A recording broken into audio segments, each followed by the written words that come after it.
The first thing I noticed that morning was the color of the sky. It wasn't blue. It wasn't gray.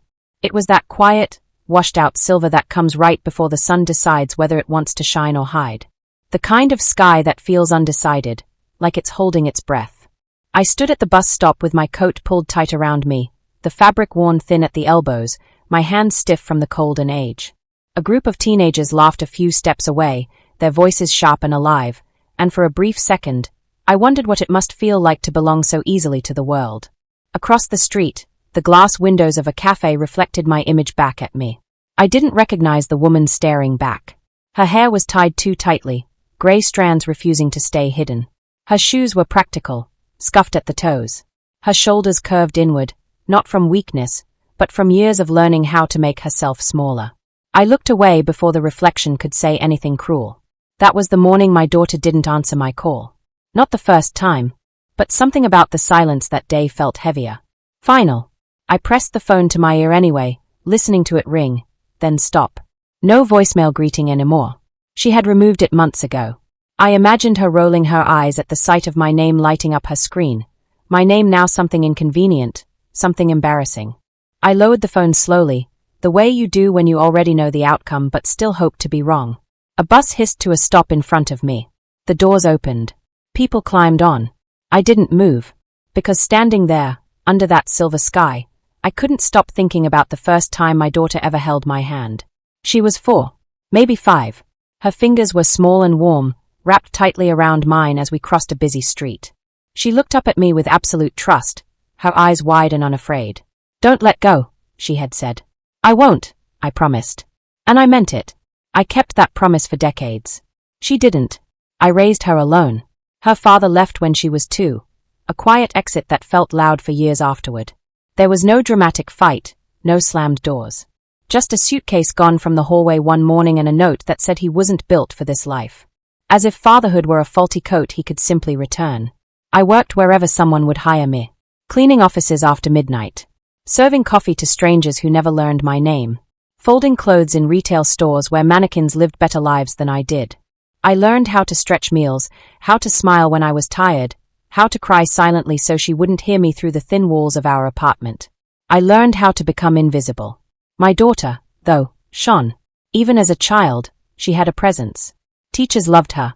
Other parents commented on her confidence, her ambition. They said things like, "She's going places." And I would nod proudly while my hands smelled like disinfectant and cheap soap. She dreamed big. Big houses. Big careers. Big lives. I dreamed of her being happy. Somewhere along the way, those dreams stopped aligning. It happened slowly, the way distance usually does. First, she stopped inviting me to school events, saying I didn't need to come. Then she stopped introducing me properly, referring to me vaguely, as if names were optional. By the time she reached her teenage years, I noticed the way she'd tense when her friends came over, the way she'd glance around our small apartment as if apologizing for it. Once, when she was 16, I overheard her on the phone. "My mom's just old-fashioned," she said, lowering her voice. "She doesn't really get how things work." I stood in the kitchen holding a chipped mug, my heart sinking quietly into my chest. I didn't confront her. I didn't correct her. I told myself this was normal. Teenagers pull away. They get embarrassed. They grow. But embarrassment has a smell. And it smells like shame. When she left for college, she barely hugged me goodbye. She said she was late. Said she'd call. She didn't. I watched her life from a distance after that. Social media made it easy. Photos of her smiling in clothes I couldn't afford. New friends. New places. Captions filled with words like grateful and blessed. She rarely acknowledged me publicly. When she did, it was generic. Safe. Small. Once, I commented on a photo. Just a heart emoji. She deleted it. That was when I knew. I was something she wanted hidden. Years passed. She graduated. Got a job. Married a man who wore confidence like a tailored suit. I attended the wedding, sitting near the back. She introduced me quickly, without lingering, her smile tight. "This is my mother," she said. "Not mom. Mother." At the reception, I watched her dance under warm lights, laughter spilling from her effortlessly. I noticed how easily she fit into that world, how comfortable she looked among people who spoke about investments and vacations and future plans. I didn't belong there. I left early. The phone calls became rarer after that. Holidays were rushed. Conversations shallow. She spoke to me like someone checking a task off a list. I was useful only in theory. Then one day, she stopped calling at all. I heard about the cracks in her life the same way I had heard about her successes. From the outside. Whispers. Second-hand information. Someone mentioned her husband's business was struggling. Someone else said they'd separated. I didn't reach out immediately. Not because I didn't care. Because I didn't know if I was allowed to anymore. When I finally did call, it rang and rang and rang. No answer. Weeks later, I received a message. Short. Cold. I need space. That was it. No explanation. No goodbye. Just space. So I gave it to her. I focused on surviving my own quiet life. Early mornings. Long shifts. Evenings alone. I learned how to make peace with the silence. Or at least how to sit with it without screaming. Until the night she showed up at my door. It was raining. Hard. The kind of rain that soaks everything. That feels intentional. I almost didn't hear the knock over the sound of it hitting the windows. When I opened the door, she stood there, hair plastered to her face, eyes swollen and red, makeup streaked like she had been crying for hours. For a moment, we just stared at each other. She looked smaller. Not physically. Emotionally. Like something inside her had collapsed. I didn't know where else to go, she said, her voice breaking. I stepped aside without a word. She walked in, looking around the apartment she once couldn't wait to escape. Nothing had changed. Same furniture. Same faded curtains. Same quiet. She sank onto the couch and finally, she cried. Deep, ugly sobs. The kind that shake your whole body. I stood there, unsure if I was allowed to touch her. Then I remembered that little girl crossing the street, fingers wrapped around mine. I sat beside her and opened my arms. She hesitated only a second before collapsing into them. And as she cried, I realized something with a sharp, painful clarity. She had lost everything. And only then had she remembered me. She smelled like rain and exhaustion. Expensive perfume mixed with something sour, something broken. I held her the way I used to when she was small, one hand on her back, the other steady, saying nothing. Because sometimes words only get in the way of pain finding its way out. Her crying slowed eventually, turning into shallow breaths that hitched in her chest. She pulled away first, wiping her face with the sleeve of her coat, embarrassed now. That familiar instinct to hide weakness returned quickly, like muscle memory. I'm sorry, she said, not meeting my eyes. I didn't mean to just show up like this. You don't need to be sorry, I replied. My voice sounded older than I felt. Or maybe it finally sounded exactly my age. She nodded, still staring at the floor, taking in the cracks in the linoleum, the small stains I never managed to scrub away. For a moment, I thought she might comment on it. On how small everything was. On how little had changed. She didn't. Instead, she asked quietly, Do you have any tea? I smiled despite myself. Always. While the kettle boiled, she sat silently at the small kitchen table, hands wrapped around themselves like she was afraid they might disappear. I moved around her, careful, as if any sudden motion might shatter what little composure she had left. The kitchen light hummed softly. Rain tapped against the window. When I placed the mug in front of her, she looked up at me then. Really looked. And something flickered across her face. Recognition, maybe. Or regret. Or both. Thank you, she said. She took a sip and winced slightly. It's hot. It always is, I replied. You never had patience for waiting. She almost smiled. Almost. We sat there for a while, letting the steam rise between us like a fragile barrier. Eventually, she spoke. He left, she said. I waited.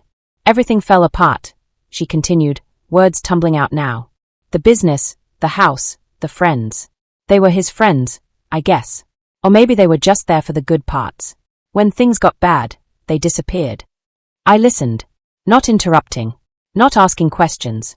I had learned long ago that people open up faster when they don't feel interrogated.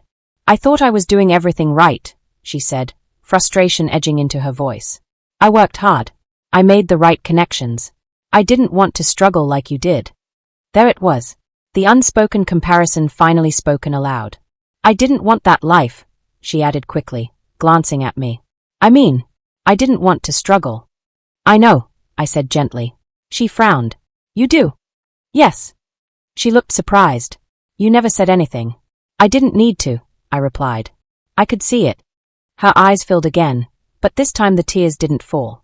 They stayed suspended, like she was holding them back with sheer willpower. "I was ashamed," she whispered. The word hung heavy in the air. "Of me?" I asked, though I already knew the answer. She nodded slowly. "I hated myself for it. But yes, I was. You worked so hard, and I wanted more. I wanted to be different." I leaned back in my chair, the wood creaking beneath me. "Wanting more isn't wrong," I said. "But being ashamed of where you come from, that stays with you, whether you admit it or not." She swallowed hard. "I thought if I could just get far enough away," she said.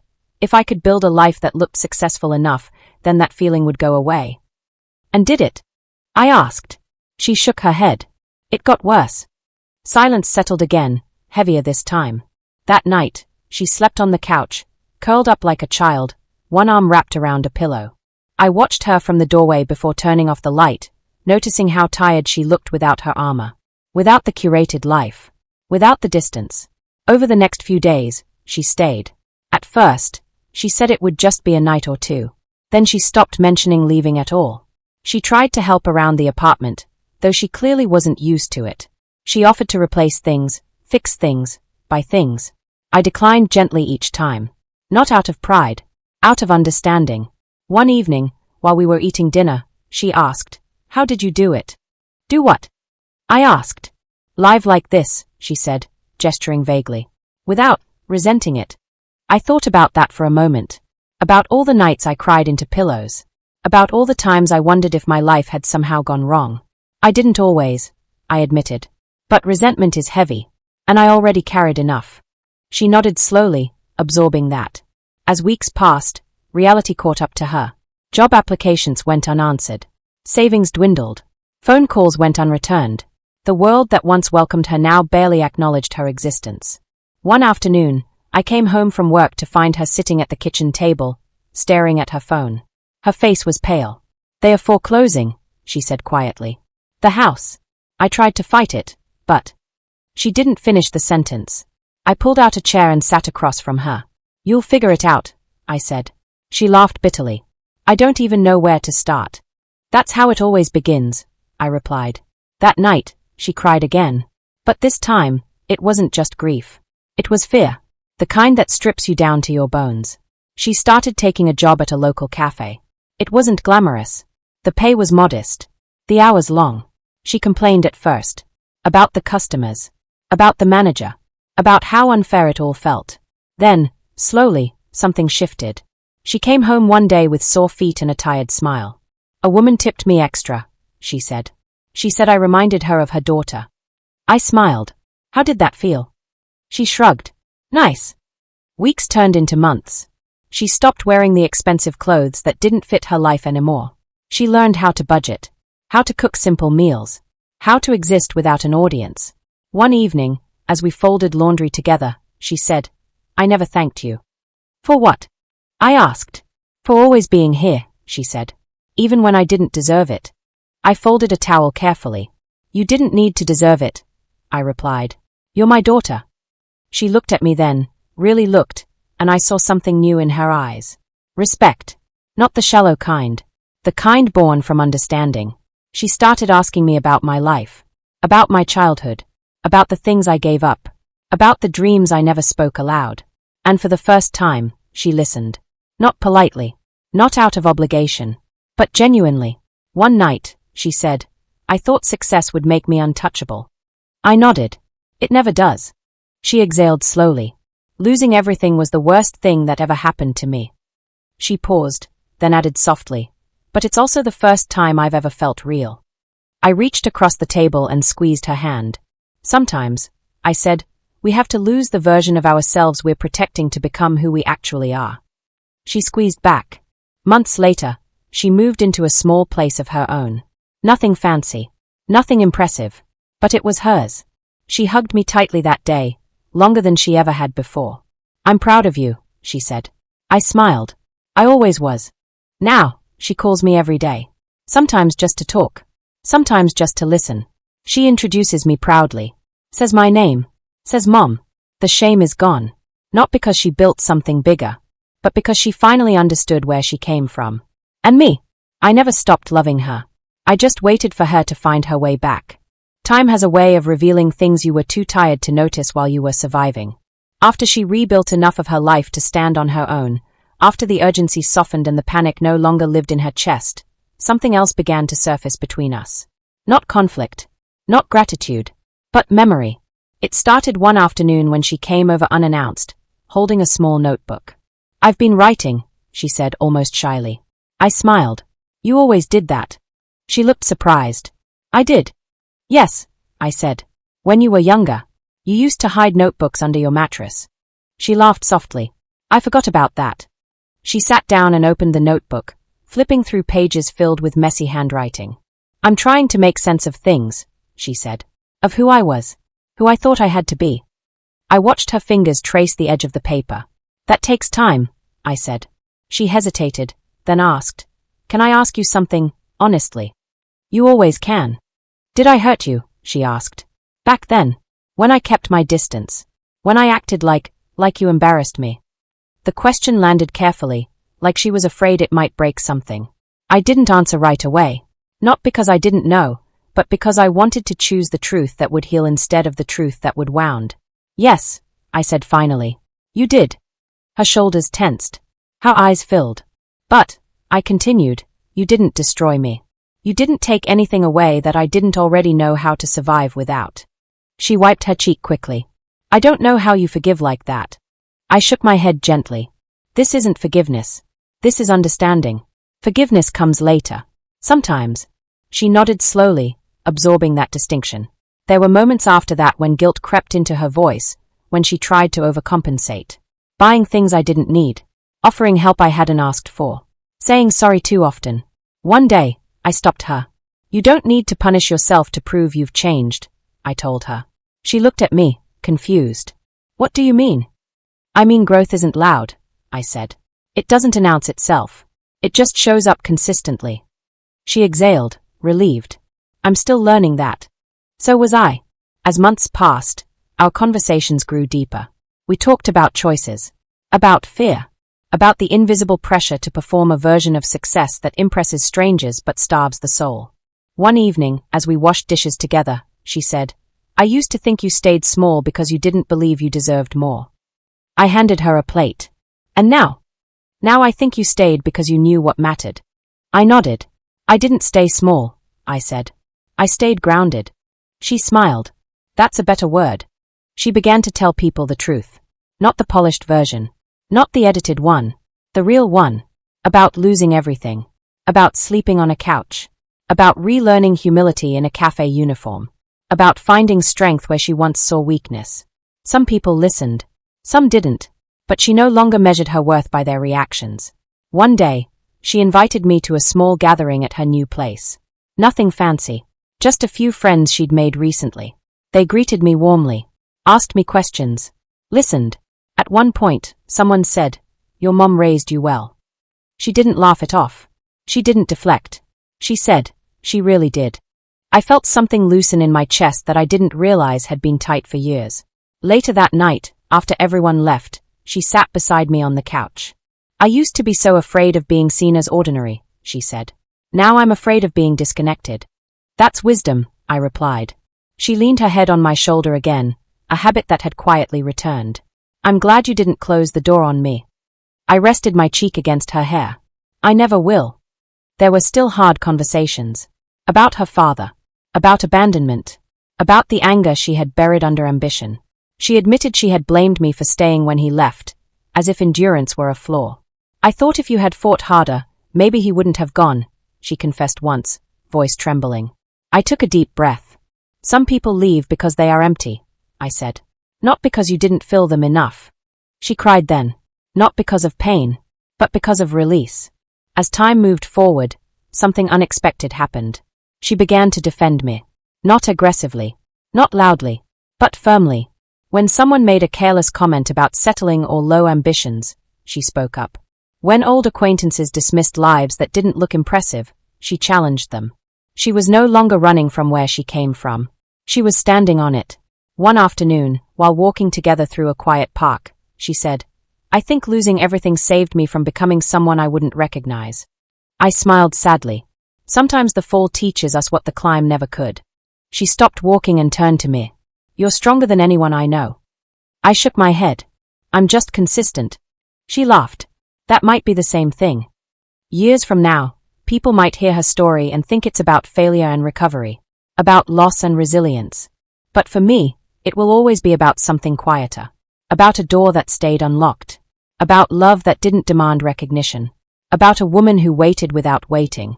My daughter once believed I was something to outgrow. Now she knows I was something to return to. And if there's one thing life has taught me, it's this.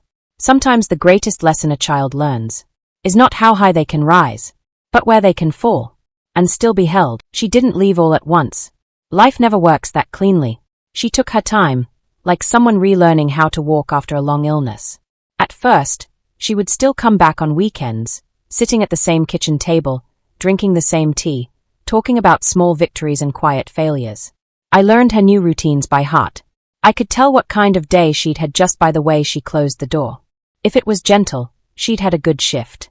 If it was loud, she was fighting something inside herself. One evening, she came in late, her shoulders slumped, her eyes tired in a way sleep doesn't fix. She dropped her bag by the door and leaned against the wall. I saw someone today, she said. I looked up from the sink. Who? My old life, she replied, half smiling. One of my former friends. She barely recognized me at first. Or maybe she did and just didn't know what to say. What did you feel? I asked. She thought about it. Nothing. And that scared me more than if I'd felt angry. I nodded. That means you're letting go. She sat down slowly. Do you ever think about what your life would have been like if things had gone differently? I dried my hands on a towel. All the time. But I don't live there anymore. Was it hard? She asked. Letting go of that version of yourself? Yes, I said honestly. But holding on to it was harder. She stared at the floor, absorbing that. A few weeks later, she asked if she could see old photos. The ones I kept in a box under my bed. I hadn't opened it in years. When I pulled it out, dust puffed into the air, as if the past itself had been waiting. We sat on the floor, legs crossed like children. She picked up a photo of herself at 7 years old, missing 2 teeth, smiling so wide it looked like her face might split. I used to think you didn't understand me, she said quietly. But looking at this, I think you understood me better than anyone. I didn't reply. I just watched her hold that photo like it was something fragile. She flipped through more. Birthday cakes I baked after long shifts. School plays I attended in my work uniform. Christmas mornings where the gifts were few but wrapped with care. You were always there, she whispered. Yes, I said simply. She set the photos down and leaned her head against my shoulder, something she hadn't done since she was a teenager. We stayed like that for a long time. Life didn't suddenly become easy for her. Some days she came home defeated. Other days, hopeful. She learned that dignity doesn't come from titles or appearances, but from showing up even when no one is watching. One night, she asked me something that surprised me. Were you lonely? She said. I considered the question carefully. Sometimes, I answered. But I was never empty. She frowned slightly. What's the difference? Loneliness is about people, I said. Emptiness is about purpose. I always had mine. She nodded slowly. Me too, she said. Now. She started volunteering on her days off, helping people who had lost more than just money. She stopped chasing admiration and started valuing connection. I watched her change, not dramatically, but deeply, like roots growing instead of branches reaching. One afternoon, she came over with groceries and insisted on cooking dinner. She moved confidently in the kitchen now, no longer awkward or impatient. As she stirred a pot on the stove, she said, I used to think you stayed because you didn't know any better. I raised an eyebrow. And now? Now I think you stayed because you were strong enough to. The words settled into me quietly. As time passed, she rebuilt her life piece by piece. A better job. New friendships. A sense of self that didn't depend on approval. She still stumbled sometimes, but she always stood back up. On the anniversary of the day she first came back to my door, she surprised me with a small gift. Nothing expensive. Just a framed photo of us sitting at the kitchen table, laughing over something small and unimportant. I want to remember this version of us, she said. The honest one. I hugged her tightly. So do I. Now, when people ask her about her life, she doesn't hide her past. She speaks of it plainly, proudly. She tells them about starting over. about humility, about learning what really matters. And she always tells them about me. Not as a footnote, not as an inconvenience, but as the foundation. Sometimes, late at night, when the apartment is quiet and the silver sky returns, I think about that morning at the bus stop, about the woman I saw in the reflection. I wish I could tell her that everything she endured mattered, that the love she gave didn't disappear just because it wasn't acknowledged. It waited. Love always does. My daughter once thought losing everything was the end of her story. It wasn't. It was the moment she finally learned where she came from, and where she belonged. As the years continued to pass, the urgency that once defined our relationship softened into something steadier. There was no dramatic turning point anymore, no sudden revelations. Just consistency. Just presence. And I learned that sometimes, that is the most profound kind of healing. She began to call not only when something went wrong, but when nothing was wrong at all. On her way home from work, while standing in a grocery aisle, when she couldn't decide between two ordinary choices. Those calls mattered more to me than any apology ever could. One afternoon, she called and said, "I'm sitting in my car outside your place." I smiled. "Then come in." She did, holding a paper bag with warm bread inside. We ate quietly, tearing pieces off and dipping them into soup. The conversation drifted naturally, touching on nothing important and everything important at once. After a while, she said, "Do you know what I used to fear most?" I shook my head. "That I'd become you," she said quickly, then winced. "I don't mean that the way it sounds." "I know how you mean it," I replied calmly. "I thought your life was small," she continued. "I thought it was a warning." "And now?" I asked. "And now I think it was a refuge," she said. "I just didn't understand that then." Her honesty no longer felt like a blade. It felt like truth finally laid down gently between us. She started asking me for advice. Not the kind she could ignore. The kind she actually considered. She asked how I handled disappointment. How I learned to live with uncertainty. How I survived being unseen. "You don't survive it," I told her once. "You accept it. Then you stop measuring yourself by who sees you." She nodded, thoughtful. That explains a lot. One day, she asked me to walk with her to a parent-teacher meeting for a child she mentored through a community program. As we sat in those small chairs meant for younger bodies, she leaned over and whispered, "I never noticed how uncomfortable these are." I smiled. "You get used to it." Afterward, she said, "I think I understand you better when I see myself becoming the person someone else depends on." I squeezed her hand. That's when perspective arrives. She began to speak differently about success. Not in absolutes. Not in competition. But in sustainability. In peace. In being able to sleep without fear chasing her thoughts. One evening, while we were sorting through old papers together, she found a letter I had written years ago but never sent. It was addressed to her. The handwriting shaky. The paper yellowed. She looked at me. "Can I read it?" I hesitated.